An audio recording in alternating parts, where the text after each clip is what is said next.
Hello, everyone. Welcome back to My Chaos. And honestly, I gotta say something.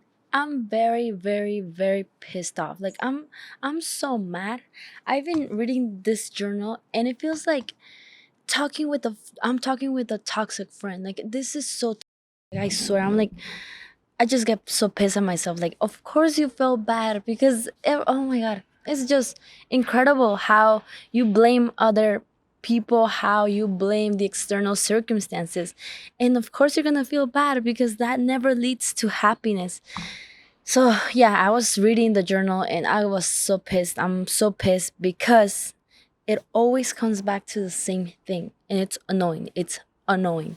So here you go. Let's read a new journal prompt where basically I want to talk about guilt, why we feel guilty. And this is reflected across this journal, especially this one. It's so victim mentality. I just can't handle it. It's a lot. So let's start. This was on 4/26, 2019.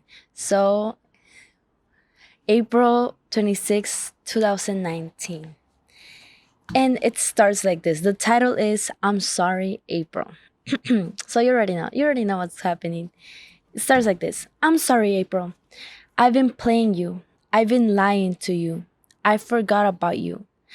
I let people control me and left you alone like I always do. I'm truly sorry, baby. I forgot about you. I forgot about your worth. I put others first and you second. I'm sorry, April.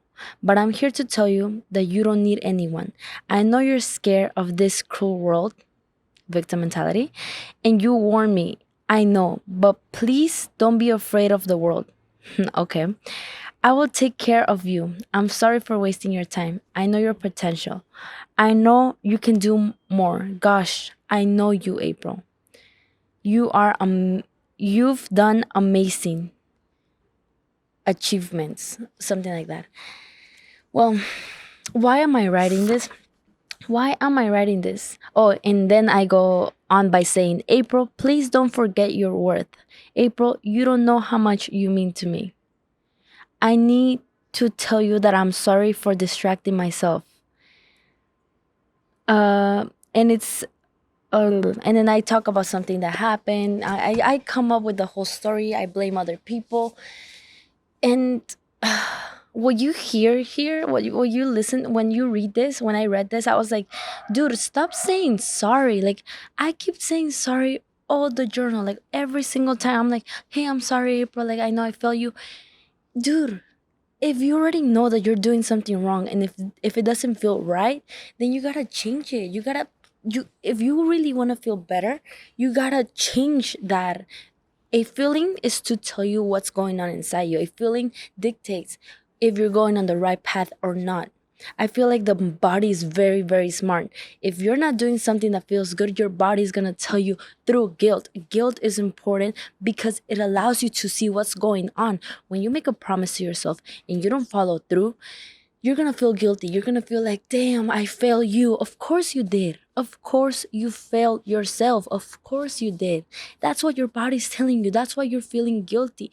But saying sorry and continuing on doing the same habits every single day, it's just gonna keep you down. It's gonna make you feel more insecure about yourself because you won't be able to trust yourself because you've proven yourself that despite saying sorry, you don't change. You just say sorry and think that's gonna fix the whole problem, but it's not. It just makes the problem worse.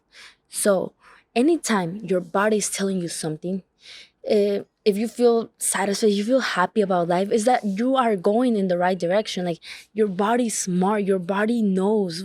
I feel like there's some nature, human values that everyone shares. Like if you're doing something that is fulfilling, I don't know, like giving back, learning, investing in yourself, it feels good. It feels great. It feels so good. Like you feel alive. You feel like energized. There's so much energy in yourself. However, when you're doing something that doesn't go with like the human nature, like comparing yourself, dwelling on past mistakes, repeating negative habits, you're gonna feel bad about yourself. You're gonna feel drained. You're gonna feel guilty. You're gonna feel resentment towards everything and everything that you do and everyone you meet. So it's important to listen to the body. It's important to listen to what feels right and what doesn't feel right. However, take action. Your body is telling you something. Your body is telling you, please stop going this way. Let's go somewhere else. Let's go to a different direction. Let's try something different. And you gotta listen. You gotta listen and you gotta change. If not, that's gonna build up and it's gonna create a negative, it's gonna be a negative weight in yourself. So it's important. It's important to understand that feelings are important because they tell you, but you gotta take action. And here you're basically just feeling sorry for yourself, just saying that, just playing the victim. Knowing, you know that it's wrong, you know that your patterns are making you feel like shit, but you're not doing anything to change it. Like after the prompt, after I wrote this, I started going back into the victim mentality of blaming every single person. Like something that I learned is that if you try to get rid of the symptom without solving the root of the problem, without knowing what caused the problem, you will always have the symptoms. The symptoms will always come back. The symptoms will become stronger.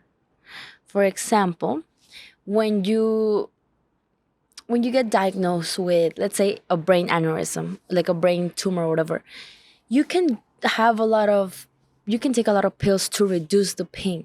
That's just going to take care of the symptoms. But if you don't take care of the problem, if you don't get a surgery, you will be worse off, because one day eventually that aneurysm, that problem, is going to become so big that you won't be able to handle it, that you can lose your life.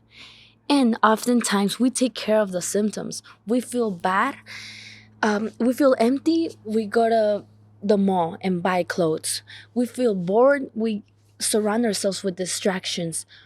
We're constantly trying to take care of the symptoms, and it works for a while. It works for a short period of time, but it doesn't change your whole lifestyle. Some of you feel lonely, feel like you're not good enough, and what do?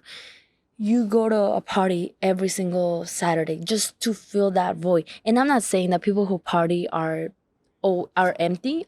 I'm just saying that it's important that you acknowledge your intentions. Your intentions. Like there's people who can party whenever they want to. They don't need to. They don't need to. They're not attached to a certain social pressure. It's just because they feel like they want to do it, you know? So it comes back to that. It comes back to, are you actually taking care of the root of the problems? Are you actually analyzing what caused the problems? Why are you feeling this way? Who are you surrounding yourself with? What's your environment like? What are your habits that make you feel like this? Or are you just feeling guilty and taking the same route that got you there? And that's what I was doing. Like this is just April, the whole journal, and I'm almost done with my own like journal. It's so toxic, honestly. I read it, I'm like, oh my god, this is so toxic. I can't, I like, it makes so much sense why I felt bad. Of course, I gotta say, I was young. I was in my sophomore year, so I had a lot of drama in my head. However, I know that if I never invested or started my self improvement journey, I would have been the same or worse, because those habits add up. Those habits are like domino effects. They become stronger by time. Any single habit that you have in this moment will become stronger in 10 years if you practice it every single day. This can be good and bad. If you practice the habit of complaining every single day, it will just multiply in 10 years. So, if you practice the habit of gratitude, it will multiply in 10 years. Like these habits that you do right now are just the foundation for your future. For your future.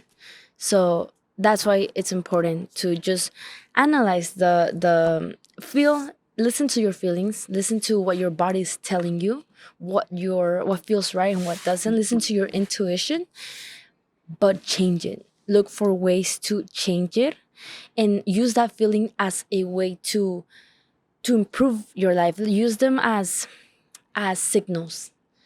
And remember, don't just target the symptoms, target the root of the problem, because that's gonna help you long term. It's more tedious and it's not fast, but it's necessary if you want to feel good in the long term.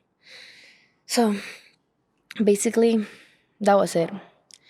Yeah, there's so much more that I need to learn. There's so much patterns that I see that I'm like always like following throughout this journal. And it's important to become aware, because if we don't become aware of this, like I said, it can multiply. So yeah, listen, the title was Guilt and the Power of Guilt. So thank you for being here. Thank you for joining me. And with that being said, remember to hug yourself, hug that crazy chaos of yours. Know that everything happens for a reason. Everything's here to teach you something. And you can learn from every emotion, every feeling, everything. Okay? I wish you all the best in your journey and send you the biggest, warmest hugs. Bye bye.